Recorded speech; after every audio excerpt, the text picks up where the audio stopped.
अस्सलाम वालेकुम दोस्तों, मैं हूं इरफान खान।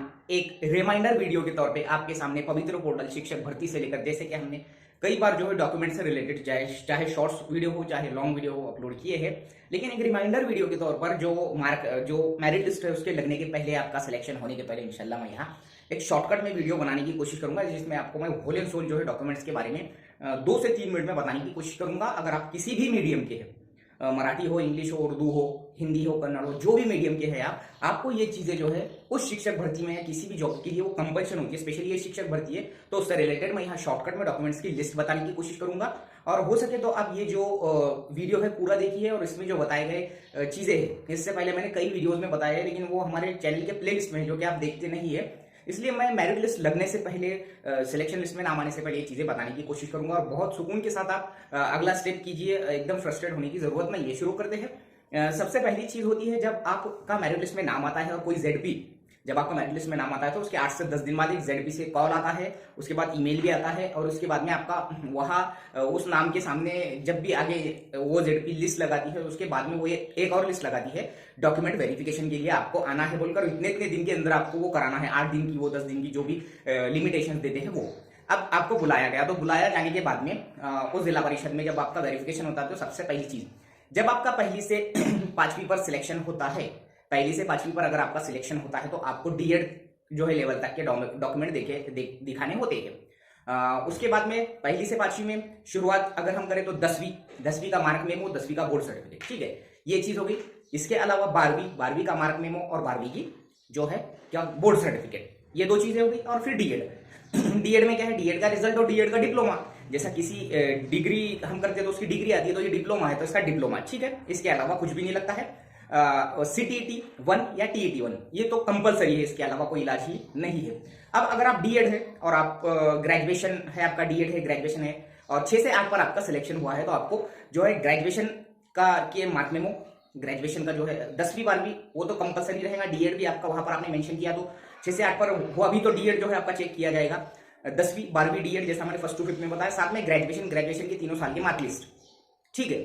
जिसका जैसा सिस्टम है, XYZ कोई यशवंतराव चौहान से किया होगा तो उसके 2 ही साल के रहते हैं, डीएड के बेस पे उसने किया हो तो वो बिल्कुल जो है मान्य है, वो काबिल कबूल है। 2 साल जिन्होंने डीएड के बेस पे 2 साल, क्योंकि यशवंतराव चौहान ये जो है क्या बोलेंगे उसको, एक महाराष्ट्र की जानी मानी यूनिवर्सिटी है, गवर्नमेंट की यूनिवर्सिटी है। चलेंगे तो फिर ग्रेजुएशन के 3 साल के जो है मार्क मेमो के बाद में आपका जो है डिग्री सर्टिफिकेट, उस जो ग्रेजुएशन आपका हुआ है, साथ में आपका डीएड भी देखा जाएगा अगर आप डीएड है। अब जो है डीएड नहीं है और वो जो है पेपर 2 के साथ, सीटीईटी या टीईटी 2 पेपर के साथ में बीएड है, तो उसको बीएड का मार्क मेमो और बीएड की जो है डिग्री देखी जाएगी। अब आपके पास यहाँ पर प्रोविजनल डिग्री है, आपकी डिग्री आई नहीं है, आपने अप्लाई किया है, उस टाइम पे अप्लाई कर दिए थे, आपके पास उसकी जो है रिसिप्ट है वगैरह वगैरह। तो अब ये चीजें जो है प्रोविजनल आपके पास है, अब वो काबिल कबूल है नहीं है, वो चीजें वो वहां पर ऐसा नहीं है कि आपको उठाकर बोल देंगे कि चलो यहाँ से चले जाओ, आपके पास ओरिजिनल डिग्री नहीं है। मे भी पॉसिबल है, आपने कोशिश की, जहां तक आपकी हो सकती थी कोशिश, तो उस डिग्री के लिए आपको हो सकता है अगले 15 दिन का, 20 दिन का, 1 महीने का वो चांस दो, 10 दिन का चांस दो।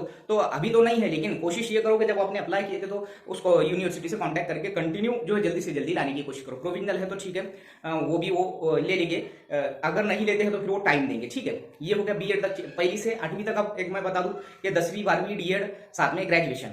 अब जो डीएड नहीं है उसका बीएड की मार्क मेमो और उसकी डिग्री, ठीक है। अब बात आती है 9वीं से 10वीं पर टीईटी और सीटीईटी लागू नहीं होती है, इसलिए उनको जो है उनका देखा जाता है ग्रेजुएशन, बीएससी, बीकॉम, बीए वगैरह जो भी होता है, तो उसके मार्क मेमो 3 साल के मार्क लिस्ट और उसकी डिग्री सर्टिफिकेट। यहाँ पर डिग्री सर्टिफिकेट में भी हो सकता है कि कंपल्शन किया जाए, क्योंकि उसका सिलेक्शन ही बीएड पर हो रहा है। उसके बाद में बीएड का जो है मार्क मेमो और उसकी डिग्री। अब बात आती है 11वीं से 12वीं पर, उसमें होता है पोस्ट ग्रेजुएशन कंपलसरी, जो भी आपका एमएससी, एमकॉम, एमए वगैरह जो होता है, जिस सब्जेक्ट में है वो सब्जेक्ट के जो है 3 साल के, या जो भी आपकी डिग्री हुई है दोनों साल के जो है पोस्ट ग्रेजुएशन के मार्क लिस्ट के बाद में आपका जो होता है डिग्री सर्टिफिकेट के बाद में आपका बीएड जो है कंपल्शन जो होता है। अब यहाँ पर जो है 2, अगर उसने एमए मांगा होगा तो जनरली गवर्नमेंट के फैकल्टी में 2 एमए मांगे नहीं जाते हैं 11वीं 12वीं के लिए, तो जिस भी सब्जेक्ट में आपका पोस्ट ग्रेजुएशन है उसके मार्क मेमो और उसकी डिग्री, ठीक है। इसके अलावा अब बात करते हैं अदर डॉक्यूमेंट्स की, जो बहुत ज्यादा बेहद इंपॉर्टेंट डॉक्यूमेंट्स है वो ये थे। इससे भी ज्यादा और अगर इंपॉर्टेंट देखा जाए तो सबसे पहले नंबर पर आता है टीईटी या सीटीईटी। जिसके पास टीईटी नहीं है वो सीटीईटी 1-2 जिसके लिए वो एलिजिबल है वो, और ये कंपल्शन है। अगर वेरिफिकेशन में ये चीज नहीं दिखती है आपका, चाहे 150-200 मार्क आउट ऑफ हो, आपको जो है वहां अपॉइंटमेंट नहीं दिया जाएगा। उसके बाद में आता है कास्ट सर्टिफिकेट। कास्ट सर्टिफिकेट यानी कास्ट के साथ साथ ईडब्ल्यूएस सर्टिफिकेट जिसको हम बोलेंगे, तो कास्ट सर्टिफिकेट आपको देना होता है। कास्ट सर्टिफिकेट के बाद में जो है वैलिडिटी की बात जो आती है, तो वैलिडिटी के लिए वो चांस देते हैं, आपके अपॉइंटमेंट लेटर पर भी लिख कर आता है, और मे भी इस बारी में भी वही होगा। और जो कास्ट आप सादर करेंगे उसकी वैलिडिटी के लिए आपको अपॉइंटमेंट लेटर पर जहां आपकी साइन होंगी वो शर्तों के अंदर, उसमें एक ये शर्त भी रहेंगी की 6 महिन्याच्या कालावधीच्या आत तुम्हाला जे आहे तुमची तुमचा जात वैधता प्रमाणपत्र सादर करावा लागणार, अन्यथा वगैरह वगैरह जो भी रहेगा वो उनकी शर्त के हिसाब से तुमको वहां और तुम साइन करते, तुम्हें पूरा 6 महीने का अगर वो टाइम देते तो 6 महीने में मांगते हैं वो, ठीक है। उसके बाद में आता है ईडब्ल्यूएस। ईडब्ल्यूएस सर्टिफिकेट उस वक्त का लगेगा जब जो हमने टैट दिया था, जो 31 मार्च 2023 से पहले उन्होंने कहा था कि उसके पहले का जो ईडब्ल्यूएस लगेगा वो। और कास्ट सर्टिफिकेट का तो मेरे ख्याल से ऐसा कुछ होता नहीं है डेट, लेकिन जो कास्ट वालों के लिए जो नॉन क्रिमिनल सर्टिफिकेट होता है, पहले उन्होंने कहा था 31 मार्च 2023 से पहले का कंपल्शन है, तो उसमें बाद में डेट बढ़ाकर सितंबर तक दी गई थी कि भाई सितंबर तक भी तुमने अगर निकालेंगे तो हम कबूल करेंगे। ईडब्ल्यूएस 31 मार्च 2023 से पहले का होना चाहिए, क्योंकि वो आर्थिक पर यानी कि इकोनॉमिकली वीकर सेक्शन के लिए, यानी कि कोई कास्ट के पर डिपेंड नहीं है बल्कि वो इकोनॉमिकली रिजर्वेशन है। इसके बाद में बात आती है एमएससीआईटी की। एमएससीआईटी जिसके पास है और जिन्होंने वह फॉर्म में यस किया है उसको सादर करना होगा, और जिसके पास नहीं है, जिन्होंने किया नहीं है, उनके लिए वो as per the government rule 2013 का जीआर है, उसके हिसाब से वो आपके अपॉइंटमेंट लेटर पर भी लिख के देते हैं कि 2 साल के अंदर आपको एमएससीआईटी ऑन ड्यूटी लाकर देना होगा। और एमएससीआईटी 100% कंपल्सरी है गवर्नमेंट जॉब में, ठीक है। उसके बाद में किसी का, कोई लेडीज का, कोई जेंट्स का वगैरह वगैरह नेम में मिस्टेक है तो उसको लेकर बहुत ज्यादा फ्रस्ट्रेट है, स्पेशली उर्दू मीडियम वाले। जो भी चीज तुमने अब कर ली है, अगर तुमने बॉन्ड बनाया, अगर तुमने एफिडेविट बनाया है, अगर तुमने गैजेट बनाया है, तो वो सब साथ में रखो। इतना कोई टेंशन लेने की जरूरत नहीं कि यहाँ हो गया वहां हो गया, बार बार एक ही चीज को लेकर कमेंट करना।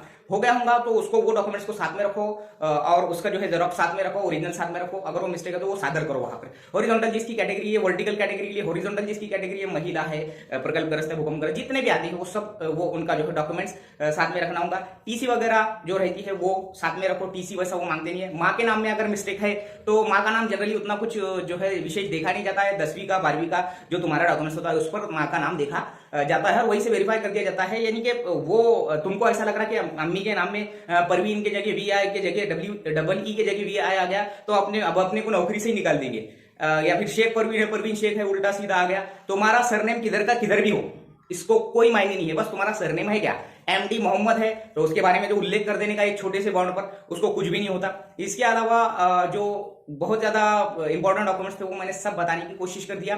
लहान कुटुंब का दाखला कुछ नहीं होता है, वो 2 रुपए का एक कागज होता है, वो उस पर लिखकर प्रतिज्ञा देना होता है कि भाई ये जीआर के हिसाब से उस पर लिखा हुआ होता है, बस अपना नाम डालना होता है कि मेरी शादी हुई है और मुझे 2 से ज्यादा बच्चे नहीं है। अगर 2 से ज्यादा बच्चे होंगे तो उस पर लिखकर होता, वो कार्रवाई के लिए मैं जो है जवाबदार रहूंगा, ऐसा लिखकर देना होता है। इसके अलावा ऐसी कोई खास डॉक्यूमेंट्स लगते नहीं है। और रही बात आपके अनुभव, सर्टिफिकेट, एक्सपीरियंस, यहाँ वो मायने रखते नहीं है, यहाँ सिर्फ मार्कलिस्ट मायने रखती है। सबसे बेस्ट और लास्ट जो ऑप्शन होता है, सबसे पहले चेक किया जाना, सबसे लास्ट में बोल रहा हूं मैं, टेट का मार्कशीट, टेट का जो मार्कलिस्ट है वो।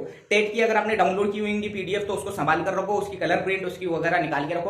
और अगर ये नहीं है, उन्होंने चांस दिए थे कि जो 6 यादें आए थे वो 6 यादें में जहां तुम्हारा नाम है उसकी जो है प्रिंट निकाल के अपने पास में अपने फाइल में रखो। अगर तुम्हारे पास मार्क लिस्ट नहीं है, वो चले गया 45 दिन के अंदर, वो ऑनलाइन पैसे ले लेते हैं 40 दिन के, 30 दिन के अंदर, तो वो 6 यादें अभी भी है, तो 6 यादियों में से आप अपना जहां नाम है, जितने मार्क है, जो भी है वो पूरा क्लियर कट जो है प्रिंट मार के ले लो। इसके अलावा ऐसा कुछ विशेष चीज लगती नहीं है, जैसा मैंने अनुभव सर्टिफिकेट वगैरह ये वो बताया। डोमिसाइल महाराष्ट्र का आदिवासी सर्टिफिकेट ये भी कंपलसरी है और ये 100% कंपलसरी है गवर्नमेंट के जॉब में जो कास्ट से बिलोंग करते हैं। अगर ओपन वाला है उसके पास डोमिसाइल नहीं भी है तो, लेकिन डोमिसाइल निकाल के रखना चाहिए। नेशनलिटी और डोमिसाइल ये हर जगह काम आते हैं। अगर आइडेंटिटी प्रूफ की बात करूं मैं तो मैं आधार कार्ड, इलेक्शन कार्ड और पैन कार्ड, ये तीनों भी हो सके तो साथ में रखो। ये चीज वो मांगते नहीं, आधार कार्ड तो कंपल्सन मांगा जाता है।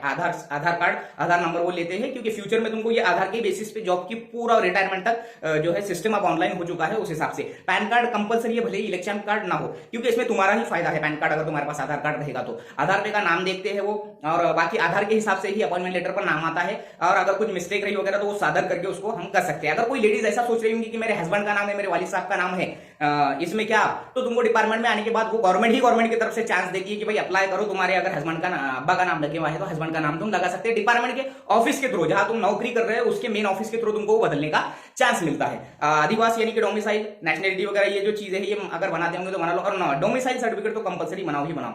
865 क्षेत्र के जो लोग हैं कर्नाटक के, उनके लिए जो भी डॉक्यूमेंट्स कंपलसरी है वो बनाना जरूरी है। उनको यहाँ पर जो है यहाँ पर कास्ट में जो है रिजर्वेशन नहीं मिलेगा, वो ओपन से ही अप्लाई करेंगे। 865 कर्नाटका वाले, अगर कोई अदर स्टेट का है तो यहाँ ओपन में काउंट होगा। अगर उसने टेट दिया होगा, उसके स्कोर वो अप्लाई करना चाहता है, उसने प्रेफरेंसेस अगर लॉक करा होगा तो वो यहाँ ओपन में काउंट होगा, ना कि वो किसी कैटेगरी में काउंट होगा। और यही मैं आपको क्लियर करता चलूं कि इंडिया के किसी भी स्टेट में अगर आप कोई भी स्टेट जॉब लेना चाहते हैं तो वहां पर आपको जो जरूरी होता है कि आपकी यहाँ की कास्ट काउंट नहीं की जाती, वहां आपको ओपन में काउंट किया जाता है। अब जो मेरिट लिस्ट में ओपन में आना चाहता है तो उसको ओपन कास्ट वाला अगर ओपन में आया, ज्यादा मार्क है उसकी और उसकी एज क्रॉस हो गई ओपन की 38 के ऊपर चलेगी, तो उसको ओपन में नहीं लिया जाता, कास्ट में ही काउंट कर दिया जाता है। उसका क्राइटेरिया एज का भी क्रॉस करना होता है। मिलेगी अगले वीडियो में अच्छी मालूमात इन्फॉर्मेशन के साथ। वीडियो कैसा लगा जरूर मुझे कमेंट बॉक्स में बताइए, और जो है इसको लाइक कमेंट और शेयर जरूर कीजिए। अस्सलाम वालेकुम।